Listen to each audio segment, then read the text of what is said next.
Hello friends, myself Dr. Vaishali Vasavda. I welcome you all on my channel. So today we will discuss about fetal distress or non-reassuring fetal status. So we'll discuss about its definition, pathophysiology, causes, management, non-surgical and surgical management.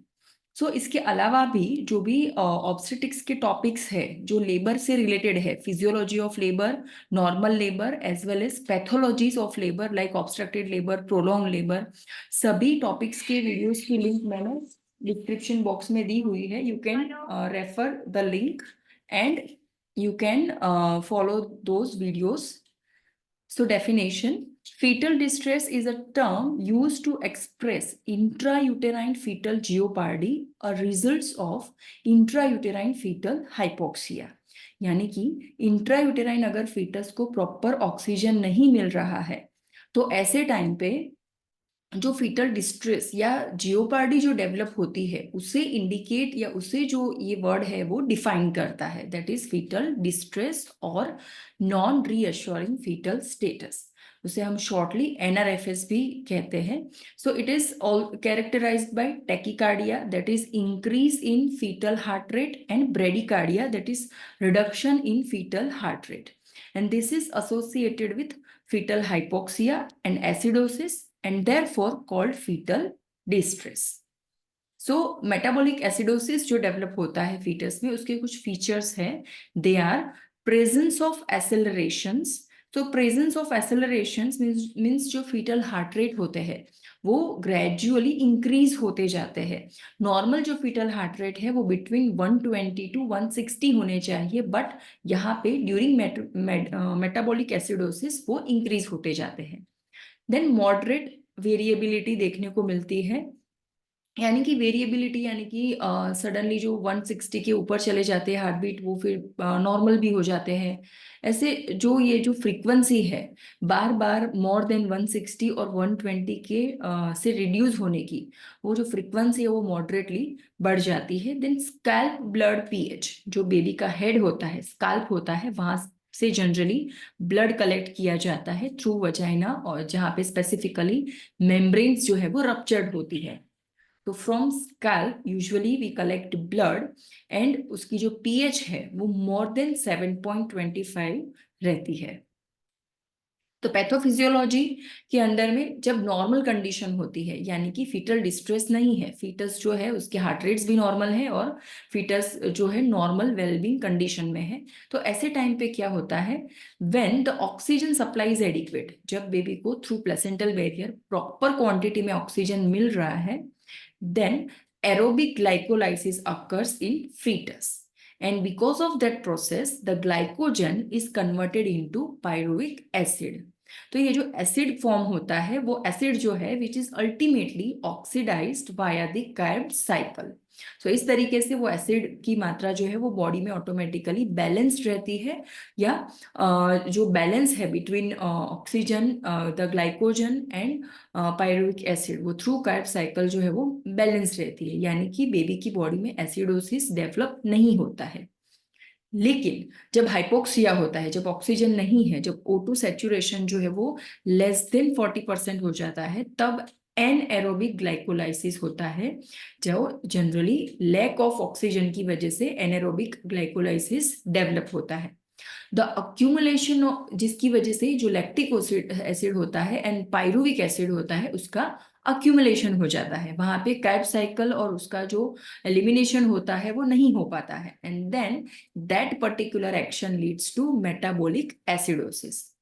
तो वहां पे क्या होता है, H ion first stimulate and then depress the sino auricular nodes leading to tachycardia and bradycardia. तो जो heart में जो साइनो ऑरिक्यूलर नोड्स रहते हैं वो एच आयन्स की वजह से, जो एच आयन्स है जो मेटाबॉलिक एसिडोसिस की वजह से इंक्रीज होते हैं, तो उसकी वजह से टेकिकार्डिया डेवलप होता है, फिर बाद में वो ब्रेडिकार्डिया में कन्वर्ट हो जाता है.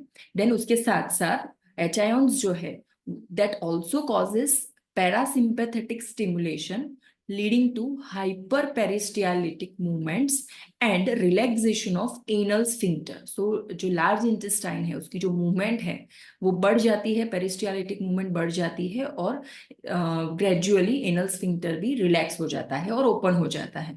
तो जो भी इंटेस्टाइनल वॉल में जो मेकोनियम रहता है वो वहां से पास हो जाता है और एमनियोटिक फ्लूइड में बाहर यूट्राइन कैविटी में मिक्स हो जाता है, और वहां से वो मेकोनियम जो रहता है वो बेबी की बॉडी में थ्रू नोज फिर से एंटर हो सकता है और लंग्स में भी जा सकता है। अगर वो स्टमक में जाता है तो समहाउ इतनी मेजर प्रॉब्लम नहीं होती, लेकिन जब वो थ्रू नोज अगर लंग्स में चला जाता है तो वो मेजर जो प्रॉब्लम है वो कॉज कर सकता है। So, in conclusion, decreased fetal oxytocin during labor leads to hypoxia, then hypoxia leads to metabolic acidosis, and then asphyxia, and then organ damage और fetal death. जितना आप ट्रीटमेंट डिले करोगे उतना ये जो स्टेप्स है वो फॉलो होते जाएंगे। लाइक हाइपोक्सिया के टाइम पे अगर आपने ट्रीटमेंट नहीं दी तो मेटाबॉलिक एसिडोसिस हो सकता है, if you avoid that then asphyxia and then finally death. So these are the causes. So what are the causes for fetal distress? So during pregnancy, fetal separation in placenta previa or abruption of placenta following external cephalic version due to cord entanglement or during oxytocin induction. तो क्या होता है कि जब external cephalic version जब आप करते हो तो ड्यूरिंग दैट वर्जन जो प्लेसेंटा है उसका अब्रप्शन वो ब्रेक हो सकती है या सेपरेट हो सकती है, या तो ये कंडीशन है नॉर्मल कंडीशन, आई मीन जो फिजियोलॉजिकल इंडिपेंडेंट कंडीशन है जिसे हम कहते हैं प्लेसेंटल अब्रप्शन। तो उसमें भी प्लेसेंटा जो है किसी रीजन से या without reason because of trauma वो अपनी साइड से डिटैच हो जाती है और बेबी को ब्लड एडिक्वेट ऑक्सीजनेटेड ब्लड जो है वो एडिक्वेट क्वांटिटी में नहीं मिल पाता और हाइपोक्सिया डेवलप हो जाता है। एंड सेम चीज प्लेसेंटा प्रीविया में भी होती है। So during pregnancy because of hyper intrauterine pressure और एक्सीडेंटली जो सर्विक्स है वो डायलेट हो जाता है, जिसकी वजह से प्लेसेंटल साइड जो है वो सेपरेट हो जाती है और उसकी वजह से भी फीटल डिस्ट्रेस जो है वो डेवलप हो सकता है। और रीजन है ड्यूरिंग ऑक्सीटोसिन इंडक्शन, अगर लेबर इंड्यूस करते टाइम अगर ज्यादा हाइपर सेंसिटिविटी है मायोमेट्रियल मसल्स की टुवर्ड्स ऑक्सीटोसिन तो ओवर कॉन्ट्रेक्शंस डेवलप होंगे और उस पर्टिकुलर कॉन्ट्रेक्शंस की वजह से या तो प्लेसेंटा सेपरेट हो जाएगी या तो लॉन्ग टर्म तक बेबी में हाइपोक्सिक कंडीशन जो है वो डेवलप हो सकती है और फिटल डिस्ट्रेस डेवलप हो सकता है। Next is diabetes. तो डायबिटीज में मदर की साइड से ही foetal circulation foeto placental circulation है वो रिड्यूस हो सकता है और उसकी वजह से ऑक्सीजनेटेड ब्लड जो है वो बेबी तक नहीं पहुंच पाता। देन हाइपरटेंशन, सो सेम चीज है, हाइपरटेंशन की वजह से प्लेसेंटल अब्रप्शन हो सकता है और उस अब्रप्शन की वजह से बेबी तक नॉर्मल जो ऑक्सीजनेटेड ब्लड है वो नहीं पहुंच पाता। ड्यूरिंग लेबर कौन से कॉजेज हो सकते हैं? So common uterine hyper stimulation following oxytocin for augmentation of labor.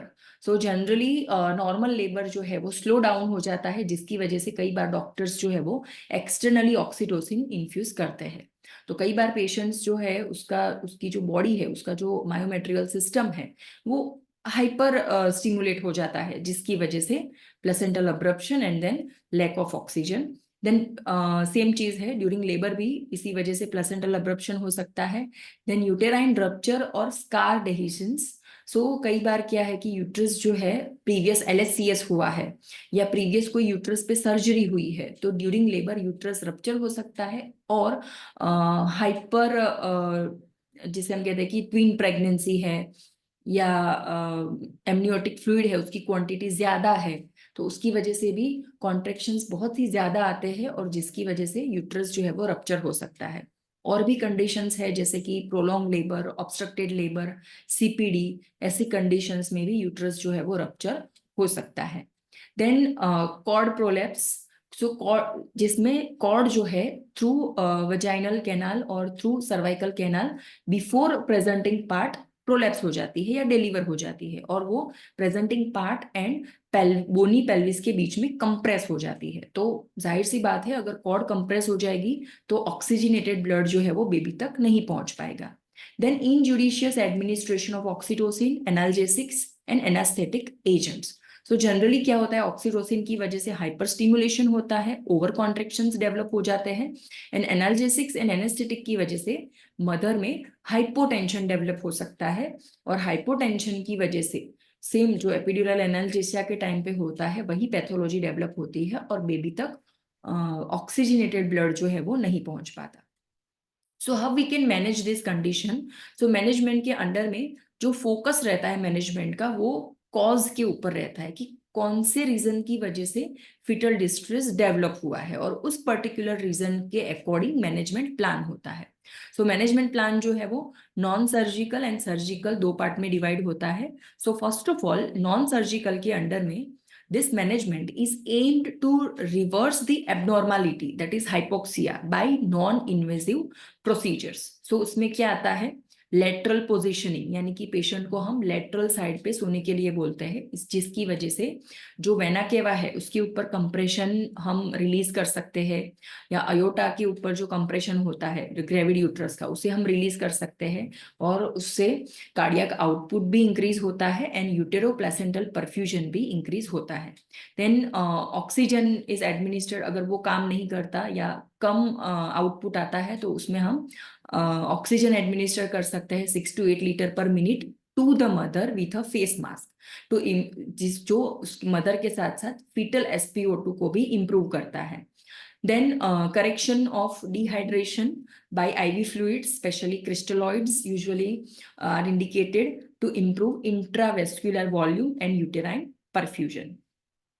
Then correction of maternal hypotension following epidural analgesia with an immediate infusion of 1 liter of crystalloid, that is ringer lactate solution.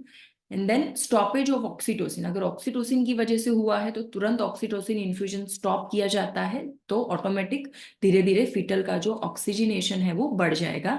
Then use of tocolytics. So ऐसे time पे जहाँ पे contractions बहुत ज्यादा है, over है, तो ऐसे टाइम पे टोकोलाइटिक्स जो है वो कॉन्ट्रेक्शन, स्मूथ मसल कॉन्ट्रेक्शन को रिलैक्स करता है, तो जिसकी वजह से ऑक्सीजन जो है सर्कुलेशन जो है वो इम्प्रूव हो जाएगा।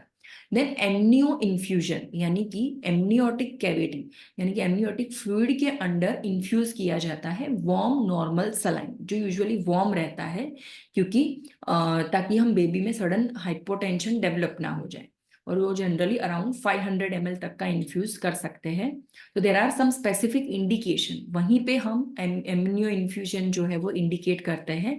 For example oligohydramnios and cord compression, अगर फ्लूइड कम है तो कॉर्ड कंप्रेस होने के चांसेस बढ़ जाते हैं, इसलिए एमनियो इन्फ्यूजन किया जाता है। टू डाइल्यूट और टू वॉश आउट मेकोनियम, सो अगर मेकोनियम पास हुआ है और मेम्ब्रेन जो है वो रप्चर्ड है, तो ऐसे टाइम पे भी यूटेराइन कैविटी में से एमनियो मेकोनियम को वॉश आउट करने के लिए यूज किया जाता है। टू इम्प्रूव वेरिएबल और प्रोलॉन्ग्ड डिसलरेशन, अगर बहुत ही कम है फीटल हार्ट रेट, तो ऐसे टाइम पे भी उसे इम्प्रूव करने के लिए एमनियो इन्फ्यूजन यूज किया जाता है। To reduce foetal gasping which is result of hypoxia due to cord compression. So अगर फीटल गैस्पिंग है बिकॉज ऑफ कॉर्ड कंप्रेशन, तो ऐसे टाइम पे भी एमनियो इन्फ्यूजन जो है वो किया जाता है। Next is surgical method. So surgical method में सिजेरियन डिलीवरी कंडक्ट की जाती है। अगर नॉन सर्जिकल प्रोसीजर्स जो है, नॉन इन्वेजिव प्रोसीजर्स, उसमें अगर इंप्रूवमेंट नहीं होता है तो इमरजेंसी सिजेरियन डिलीवरी प्लान की जाती है, and it should be done with a 15 degree lateral tilt till baby is delivered. So जो ओटी बेड होता है उसे 15 डिग्री जो है वो लेटरल साइड पे टिल्ट किया जाता है, and 30 minute has been accepted as a gold standard for decision to delivery interval in case of confirmed fetal compromise। अगर fetal distress है, diagnosed हो चुका है, उसके बाद within 30 मिनट ये जो इमरजेंसी सिजेरियन डिलीवरी है वो कंडक्ट हो जानी चाहिए, और इस डिलीवरी के बाद में जो पीडियाट्रिशियंस है वो अवेलेबल होने चाहिए, क्योंकि डिस्ट्रेस्ड बेबी है, हाइपोक्सिक बेबी है, तो तुरंत उसे प्रॉपर केयर मिलनी चाहिए। Thank you so much for listening. You can subscribe this channel, you can click the bell icon, and you can share this video amongst your friends.